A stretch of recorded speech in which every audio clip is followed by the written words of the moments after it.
Jason Statham faces off against a black belt thug. A sickening crack echoed across the narrow street as the teenage boy's arms snapped at the elbow. He screamed in agony, collapsing to the ground, clutching his limp arm as the towering black belt thug stood over him, smirking with zero remorse. "This is what happens when you say no," the man growled, loud enough for the entire block to hear. "Anyone else feeling brave today?" The boy, just 17, thin and stubbornly proud, had refused to pay protection money. He had no father, no backup, just a tiny corner shop and a spine stronger than most grown men. He said no and paid the price. The thug wasn't just any street bully. He was a trained fighter, a local tyrant who beat people for sport and ruled through fear. His gi-style jacket flared slightly in the breeze, black belt tied around his waist like a badge of dominance. And no one moved. Shoppers froze, vendors stared, some recorded with shaking hands, but no one stepped in. No one dared. Except one man. Jason Statham had been standing nearby, quietly watching from across the street, wearing a cap pulled low and a plain dark jacket. He looked like any other passerby until now. His eyes were locked on the teen curled on the ground, his jaw clenched, his fists closed, his breathing deepened. Then the thug kicked the boy again, hard, driving his heel into the teen's ribs. Jason's body moved before his brain could speak. He stepped off the sidewalk, slow and controlled, walking straight toward the scene. The thug turned, confused. "You want some too, old man?" Jason said nothing. He stopped beside the kid, eyes never leaving the thug. With one motion, he slipped off his jacket and let it fall to the ground. The street hushed. The phones stopped, shaking. And for the first time all day, the thug looked nervous. The street was alive with grit and resilience, tucked between rusted rooftops and sun-faded billboards. The neighborhood buzzed with movement vendors shouting over the honking of bikes. Old men gathered around cheap tables playing cards, women haggling over fruit at half-price stalls. It was a place built on struggle but held together by quiet dignity. Everyone knew everyone. Names mattered. Favors lasted generations. But behind the chatter, beneath the laughter, something darker pulsed. A silent fear lived here, buried just beneath the cracked pavement. People checked corners before speaking. Shops closed early. Conversations halted when a certain figure passed. No one said his name out loud anymore, but everyone knew who ruled the block. He moved through the area like a storm wrapped in skin. The black belt thug, real name unknown to most, was more than a fighter. He was a predator with technique. Broad-shouldered, tattooed, dressed in a sleeveless martial arts gi modified into streetwear, he carried himself like a man who had never been hit harder than he could hit back. And he loved it. Feared for his fists, hated for his pride, he ran a protection racket disguised as community security. Once a promising martial artist in a now-forgotten dojo, he had fallen into the underworld, selling his skills to street gangs, collecting debts, and breaking bones for reputation. His weekly collections were routine corner shops, food stalls, pharmacies. Anyone earning an honest living was fair game. He never had to ask twice. Until today, the shop was no more than a faded shutterfront corner store with shelves of instant noodles, canned goods, and cheap detergent. Behind the counter stood a teenager, skinny, dark-haired, maybe 17, eyes tired but proud.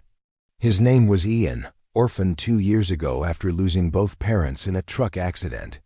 He had taken over the family store alone, refusing help or pity. He worked open to close every day, earned every coin. Everyone respected him.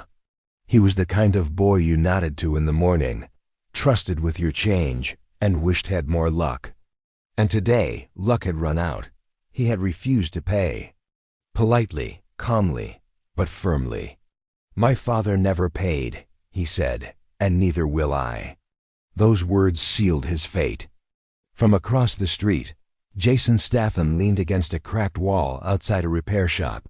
Arms folded, face blank, dressed in a gray zip-up hoodie, plain cap pulled low. He looked like any other local. He had been watching the street for several minutes, his gaze sweeping the stalls, the faces, the tension under the noise. But when the black belt thug turned the corner and locked eyes on the teen's shop, Jason's stance changed ever so slightly. His arms dropped to his sides, his head tilted, his jaw tightened. He had seen men like this before, and he already knew something bad was coming. The thug stepped into the shop like he owned it, like he had been owning it for years. His presence filled the room before his voice did.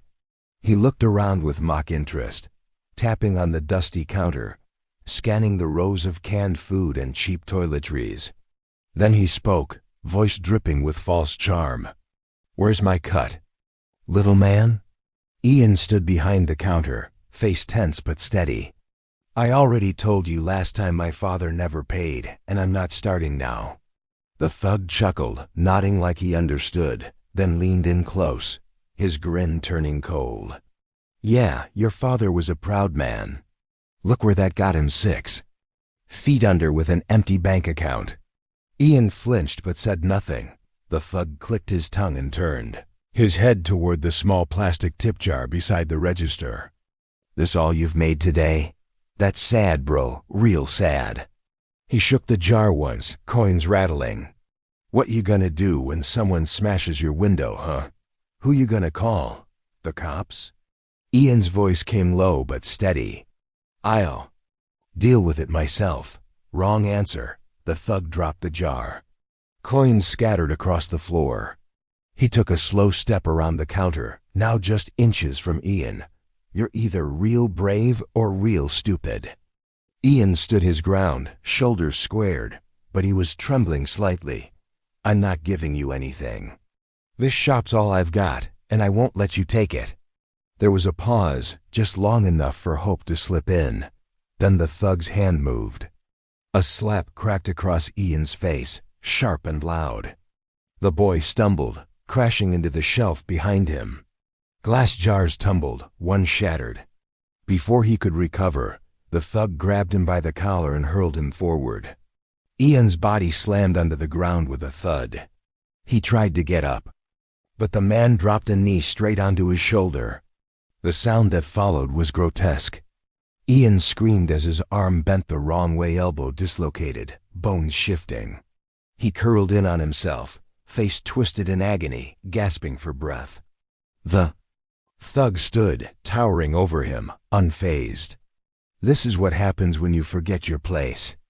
Outside, a crowd had formed not close. No one dared get close but a loose ring of silent witnesses, shopkeepers, customers, an old man on a stool, a delivery boy on his scooter. Phones were out, but not a single person moved. They had seen this man break bigger men than the kid on the floor. They had seen bruised faces, broken noses, shattered egos every time someone resisted. This was the result. No one helped then. No one helped now. Across the street, Jason Statham finally stepped off the wall. He crossed the road slowly, each step measured, eyes fixed on the boy crumpled on the floor. The pain in the teen's face pure. Raw hit him like a punch to the chest. The thug turned as Jason approached, eyebrow raised. "What's this?" "Back up," he scoffed. "Get lost, Grandpa." Jason didn't answer. He knelt beside Ian, his movements quiet, deliberate. One hand gently lifted the boy's head, the other steadied his broken arm. Ian winced but did not resist. Jason looked him in the eye. "You're okay," he said softly. "You held your ground." The boy nodded through clenched teeth, tears streaking his cheeks. Then Jason stood. He took 2 steps forward and stopped, facing the black belt thug head on. No expression, no threat. He simply reached up, grabbed his jacket collar, and pulled it off. It fell to the pavement behind him. The silence grew heavy. The thug chuckled. "Oh, what, you gonna fight me now? You serious?" Jason's fists clenched at his sides. His stance said everything his mouth never had to. The thug's smirk faded. The street braced itself. And the real fight hadn't even begun yet. The black belt thug let out a sharp bark of laughter, tossing his head back. Like this was all a joke.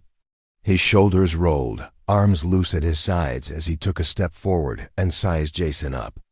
"You serious right now?" he said, shaking his head. "You look like someone's tired uncle just rolled in from a long shift at the docks." He pointed to Jason's gray hoodie lying on the ground. "What's that?"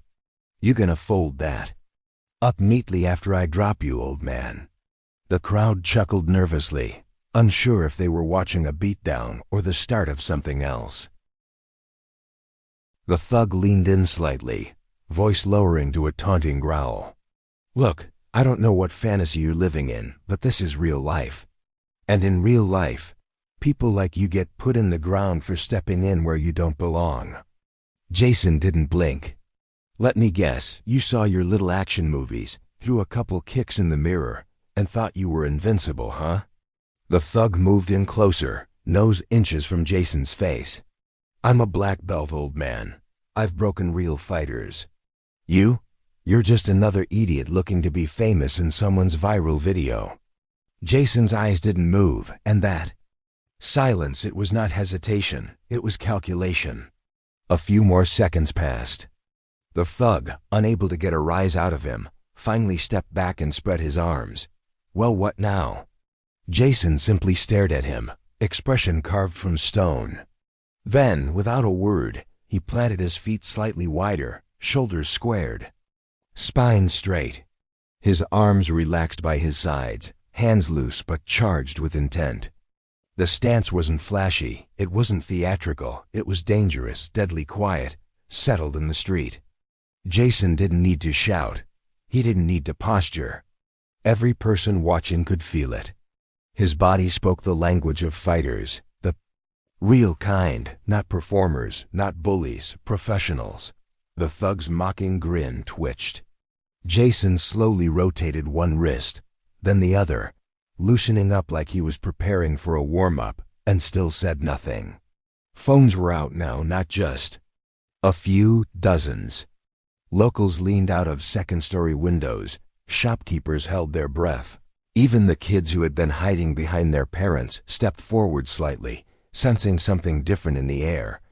This was no longer about the shop or the boy. This was something bigger. Some began to whisper. "That's not just some guy. Look at his stance. I've seen that face before online, maybe." But no one spoke loud enough to interrupt. The thug started pacing slightly now, bouncing on the balls of his feet, still trying to regain control of the moment. "You ain't moving. You scared?" he asked, still trying to needle Jason. "Fine. I'll move for you."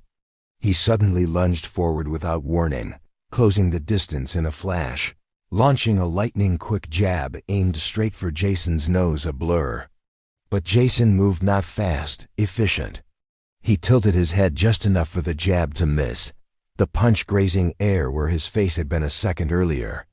At the same time, his right hand lifted not to strike, but to guide the thug's arm. Past him, redirecting the force harmlessly. The thug spun slightly with the momentum, thrown off balance, but recovered quickly. He snarled, "So you do know how to move. Good." He came again, this time with speed, 2 jabs and a right hook. Tight form, trained fists. Jason weaved under the hook, then stepped sideways. Still no counters, still no words. The thug grunted in frustration. "Hit me back, coward." But Jason remained still. He had not thrown a single punch. He was reading him, and it showed.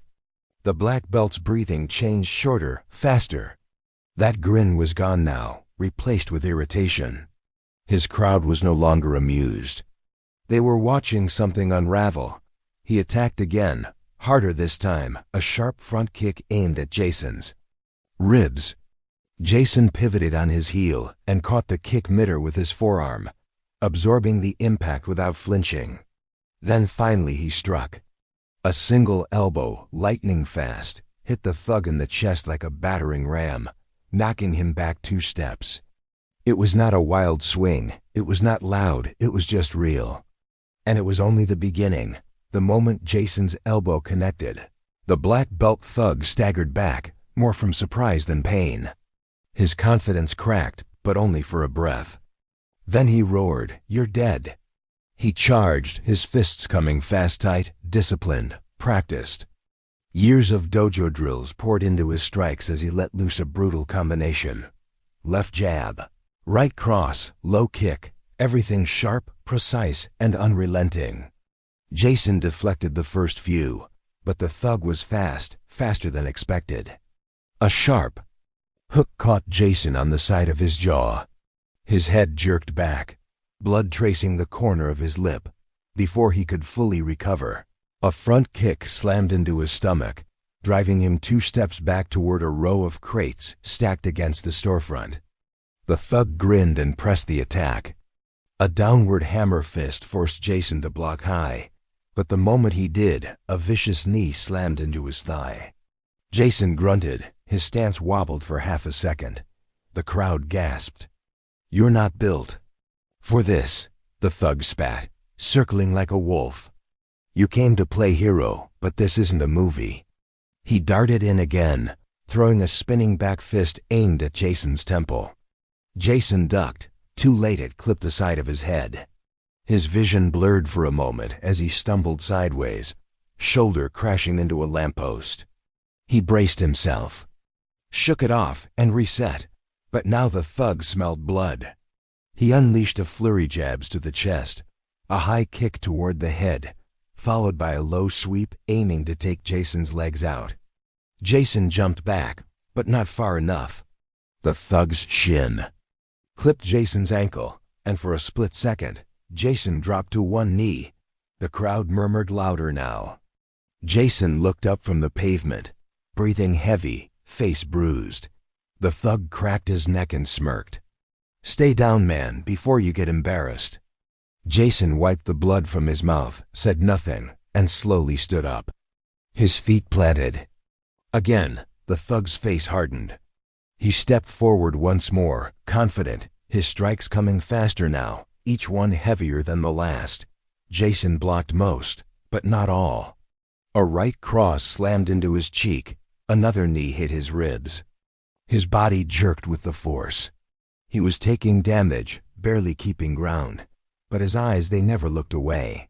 They were studying, waiting. Jason staggered back another step, his chest rising and falling with heavier breaths.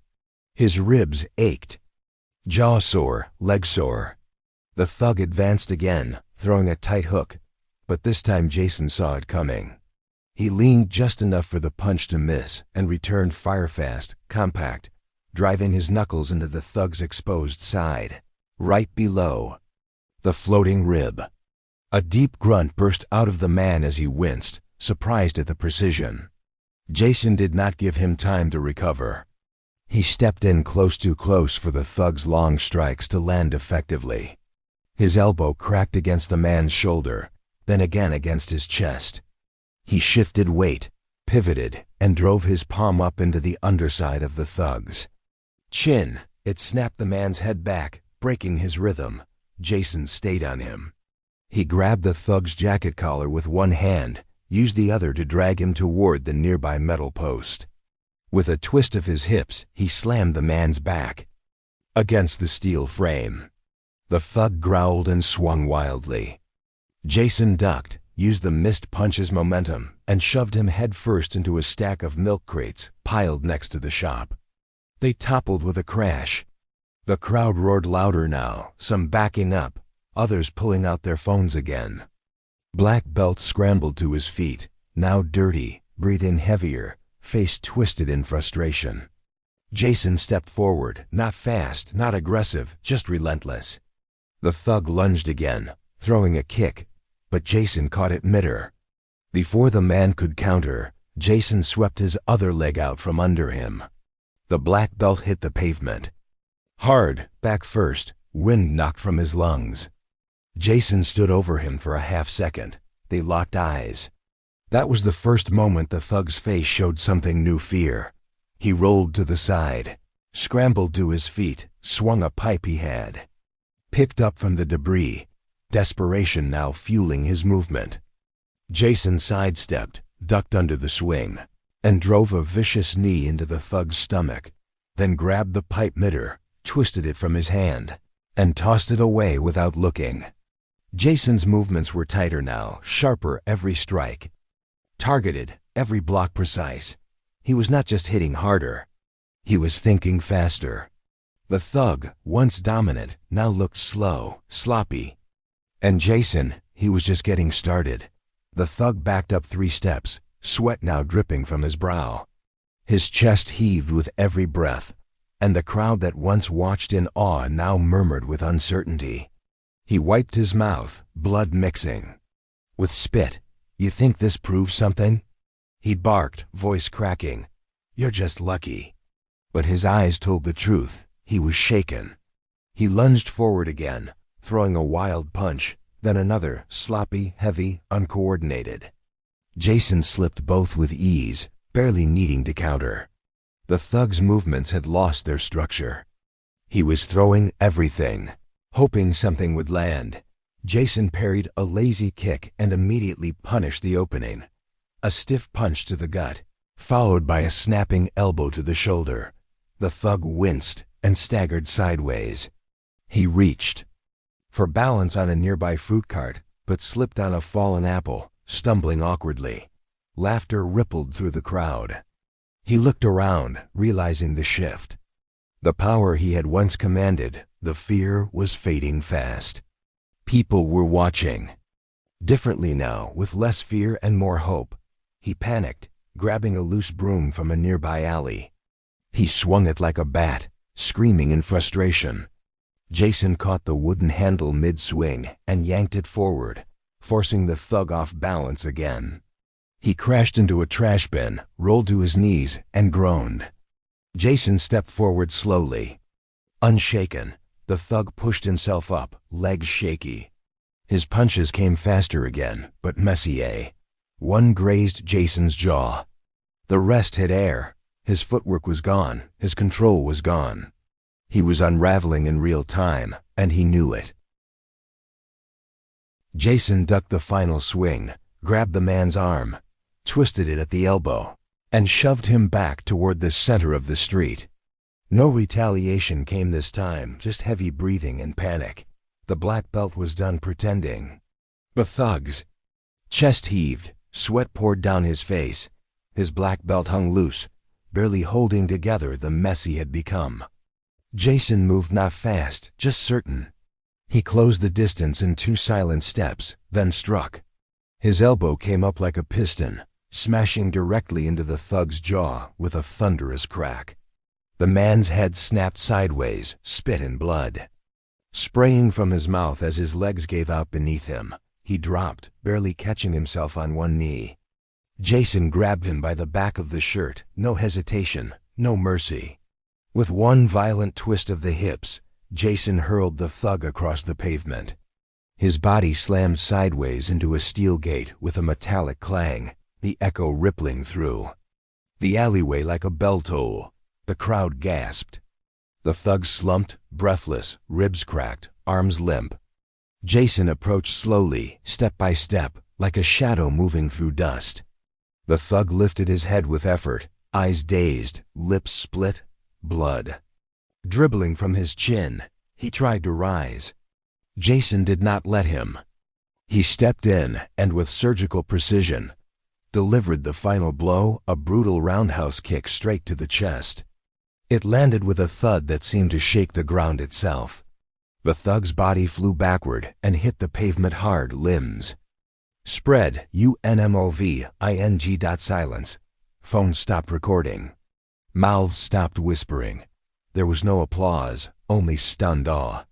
Jason stood still, chest rising and falling, eyes locked on the body in front of him.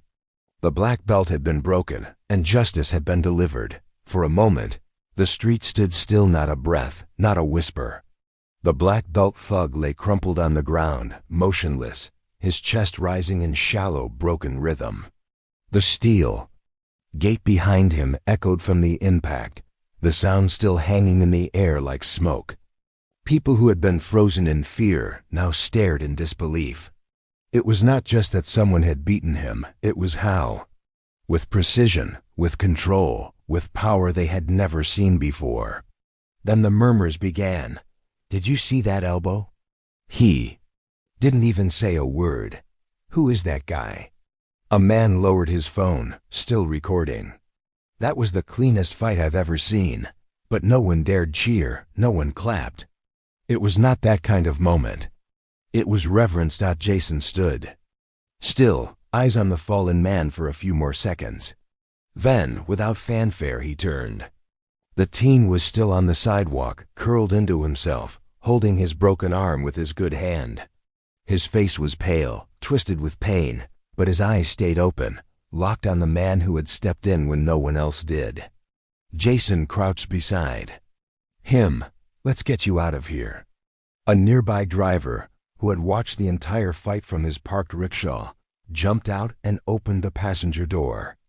Jason gently helped the boy up, one arm across his shoulder, supporting him with care. The crowd parted. People who had watched, recorded, whispered, now stepped back with respect. Jason eased the boy into the seat, making sure he was secure. "Take him to the nearest clinic," Jason told the driver. The man nodded quickly. "Yes, sir, right away." The teen's voice cracked as he spoke, barely above a whisper. "Thank you for everything." Jason nodded once, closed the car door, and tapped the roof. The engine revved, the rickshaw pulled off, and the street exhaled. People began approaching slowly, cautiously. A shopkeeper removed his cap and said, "We've been waiting for someone like you a long time." An older woman touched her hand to her heart. "You did what no one else dared." Jason offered no response. One teenager held up his phone. "Sir, that was, can I just ask who you are?" Jason's eyes flicked to him. The teen lowered the phone. That was answer enough. All around him, gratitude took quiet form, small nods. Hushed thanks, hands pressed together in respect. The fear that had once ruled this block was cracked wide open, and the man responsible didn't even stay to admire the moment. Jason turned, walked back to where his jacket lay in the dust. He picked it up, dusted it off with a single swipe, and slipped it over his shoulders. Then, without a word, he began to walk. No victory lap, no final speech, no need. The thug was still lying in a broken heap. The crowd still watched his retreating figure. And Jason, he disappeared down the block, just a shadow among the sunlit street. Justice had come and gone. The world has no shortage of men who use their strength to take, to intimidate, to dominate. They shout louder, hit harder, and feed off fear. People like the black belt thug rule not through skill but through silence. The silence of those too scared to stand up. The silence of those who have been beaten down too many times. But real strength is never loud. It is not used to crush the weak. It rises to protect them. It does not need approval. It does not wait for backup. It moves with purpose, not ego. That day, Jason Statham did not just defeat a fighter. He shattered a symbol of fear that had kept an entire street in chains. Not by yelling, not by boasting, but by acting quietly, decisively. Because real justice does not ask permission. Sometimes, justice does not wear a badge. It walks in silence and strikes when no one else dares. If this story touched your heart, don't let it fade into silence. Every missing person is more than a name. They're a life. A memory, a voice that still matters. If you believe stories like this should never be forgotten, please like, share, and subscribe to help keep their memory alive. Together, we honor the lost. Together, we give silence a voice. Because remembering isn't just love, it's justice.